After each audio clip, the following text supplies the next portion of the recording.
Hi, welcome to Warblock. This is going to be just a quick tutorial and news feature. I'm not going to play this intriguing Guatemalan coup. Instead, I'm going to introduce little command units. So this is going to be in the tutorials and I think a new section called news. So essentially what we're looking at here are leaders. Now, these are new. April 2016 already. So leaders are essentially,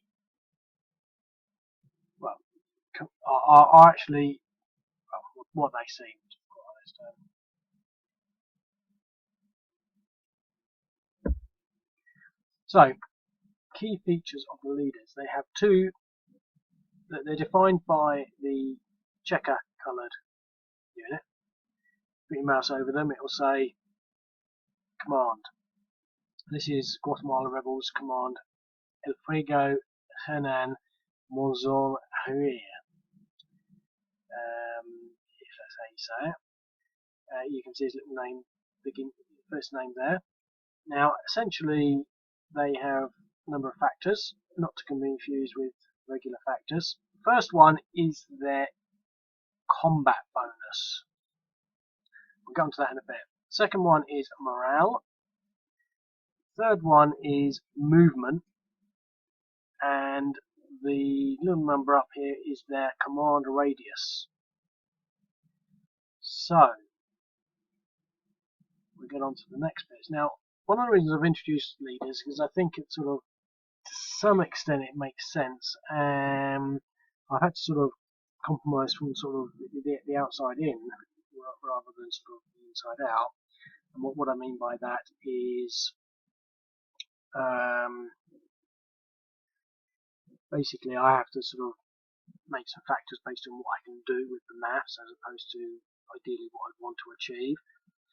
I mean, for example, to be in command, you should really be able to trace a line of supply, a line to your unit, but I can't do that, so it's basically a radius.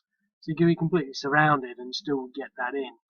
I'm keeping the radius quite small too because it's still quite large. 1, 2, so it's from there to there. That's still quite a large area.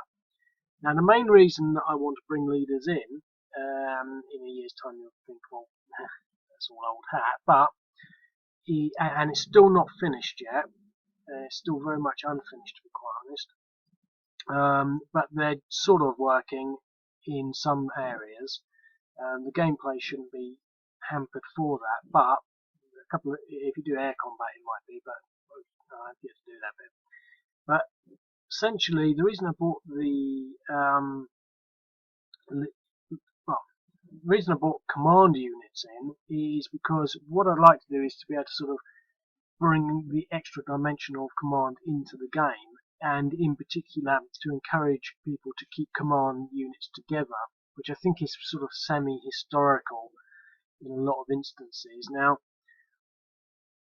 one of the things that I don't like is sort of the idea that you have to be in command radius to actually do anything. I think that's fairly restrictive on an entertaining game. I've seen games where you have to roll to see whether you can get commands, you have to pass commands down the line. I mean, it's more Napoleonics. I mean, these people all have radios. Post 45, everyone had radios of some sort, or if they were smaller, were detached, or it's slightly. I think it's very different. So now, so essentially, no unit is out of command. There's no such thing as being out of command. So if you're out of command, you just move normally. But if you're in command, you get some bonuses. So that should keep units tightly together and working as formations in order to get those bonuses, which I think should work. Just a couple of little sort of further notes on the sort of the structure of command. Now, firstly, I'm calling them command and not leaders, although they will be named as leaders, because I think that the days of sort of Napoleon and Grouchy and all the others, I'm thinking Ney and Lucia and all those, and so I'm thinking American Civil War now, Gettysburg, Lee, I don't know. Anyway, days of all those sorts of leaders, I think, slightly different. I think command is more sort of, my envisage of command unit is a sort of a command unit of say 10 people. Obviously there'll be a commander, but there'll also be some second in commands who might actually be giving the orders. And they'll be working together, they'll be using radio comms and interpreting high level orders and then giving those orders out, and essentially responding and reacting on the field. So I envisage this being a little more of a complex operation, and it's really, as I said, I'm working from the outside in. I really only want to use them because I want to add leader elements on the board, and I want to keep tighter formations on units. But so they're actually not leaders; they're command units, but they will be given leader names because I know people like to sort of say, "Oh, I'm going to be moving Aguirre's." He's got some company, so he'll be a battalion. So now getting on to the structure, let's maybe just play this. Now, in this game, the unit, the leader can move wherever he wants, so he can move there. Fair enough, he's moved there. Now this unit, if you put your mouse over that, you can now see it's getting quite messy, but it's just tough. I'll maybe have to do something about that, but I'm not sure what I can. Maybe keep the leader names slightly shorter. Anyway, so you can see there, Guatemalan Rebels, Guatemalan Rebel Infantry Company. We've got it. I think we get the idea it's Guatemalan. But Guatemalan Rebels Command, El Figo, Henon, Monozon, Aguirre. I won't even bother trying this time. But that unit, that infantry company, is under the command of Aguirre. Now, this unit, he has no command, and that's a bit of an error because it should say independent. So basically, he's not attached to anyone. So this is just a preliminary setup. I haven't done leadership on any of the other games, but essentially, he is in command of this unit. So all he has to do to be in command of it is to be within 2 hexes. So you don't have to commit him into battle. At this moment, I'm not sure. I think they do get depressions and they can be destroyed, etc. I still yet to actually work on how that actually would work, and I mean, there will be some things that are normally just happening because it's a unit that I haven't even got my head around yet. But I've been practicing with them, and they do get fatigues, so they could be wiped out. So essentially, if this unit moves here, he has the benefit of this leader because he's within 2 hexes, 1 or 2. I mean, ideally you could stay where they are. Now they do have higher movement because I think they're more flexible. They don't have to sit in column, driving down roads. They can, going at the pace of the slowest. They're fairly speedy, so I'm going to give them a lot more movement. Now, the way they work is if I were to go into combat, either way, I will get that as a 10% bonus onto my factors. So if I am assaulting and I've got a factor of 3, that will be 3.3 because of the leader. So if I had a factor of 2, that would be 3.6. So, and one of the reasons I'm adding leaders in is because I want to give, say, some other campaigns a bit of an extra bonus where it seemed that they would be getting it, and I'm going to be carrying that through, not by adding the strength, but by giving them increased leadership, such as fanatical units, and also, although to be quite honest, it's not actually possible to give negative units because for bad leaders, because you wouldn't actually put them into command. You send the leaders to the corner of the board. But anyway, so they get the bonus in combat if they're within 2 hexes. What's not in play at the moment, because, and this is really difficult to do all around. I mean, what I've done, spent a couple of days on it so far, and it's just difficult. But and I haven't even finished. But essentially, the other step, the second factor, is morale. Now, when a unit is over 5, and this isn't in play yet, this is how I'm going to do it, but when a unit is over 5 fatigues, it will then have to start rolling for morale.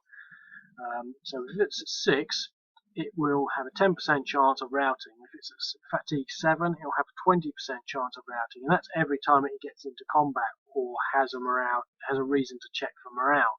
So 20% is pretty severe, etc., etc. Now, if you've got a leader with 1, that will reduce it by 1. So you can, in theory, go up to fatigue 6 without doing any morale checks. So that will be how the second factor will work.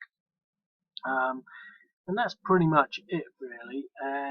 I have yet to go back and do all the other games and add leaders, and let's face it, I'm not going to do that in a hurry. So this is mainly this is not necessarily a backward compatible feature. Not so much that the other games can't support leaders, although every database needs to be minutely modified because of something. But it's a bit fiddly. But essentially, I could go back to some battles and add the leaders in. Well, the only thing I'm a bit cautious of, and one of the reasons I was a bit resistant to putting them in, because I don't want there to be more leaders on the board than units.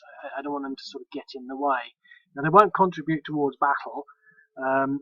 They're so complicated, I anticipate a lot of little teething problems, but essentially they won't contribute to battle, they won't contribute to defense, they can get hurt and they can be destroyed. I don't envisage any sort of additional morale checks when leaders are destroyed or anything like that. It's quite simple. Units that are not in command or units that have no leaders are not actually at any penalty in anything they do, other than the fact that they just don't get the bonuses of leadership. So I hope that sort of makes sense. I think I've sort of covered everything there.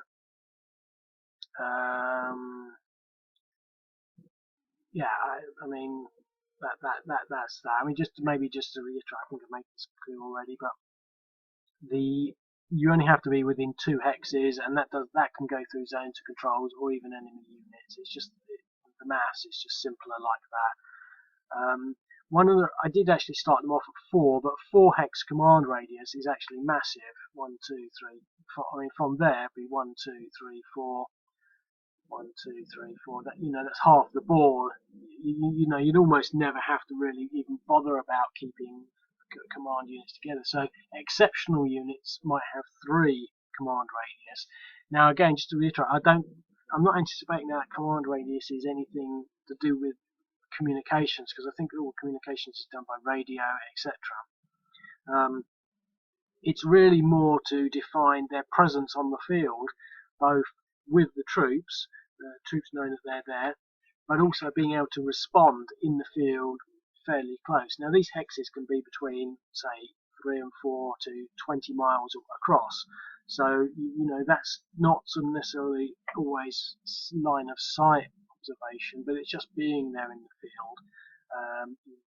So it's just, and again, as I'm working from the outside in, it's just really to bring the idea of leadership in, and to sort of encourage unit formation, and also to help specify unit formation, where applicable. So if we've got a battalion, we'll have a battalion commander, or not necessarily a battalion, a brigade. So all units under 1 brigade, or etc., etc. Hopefully it'll just add another dimension, but it's still very early stages, and so stay tuned. But those checker coloured units are command units. Might not necessarily be that clear. Okay, I think that's it. An easy 15 minutes. I'll upload this to both the tutorial section, hopefully it will work there, and also to a new section, i.e. new developments in the game on YouTube. Right.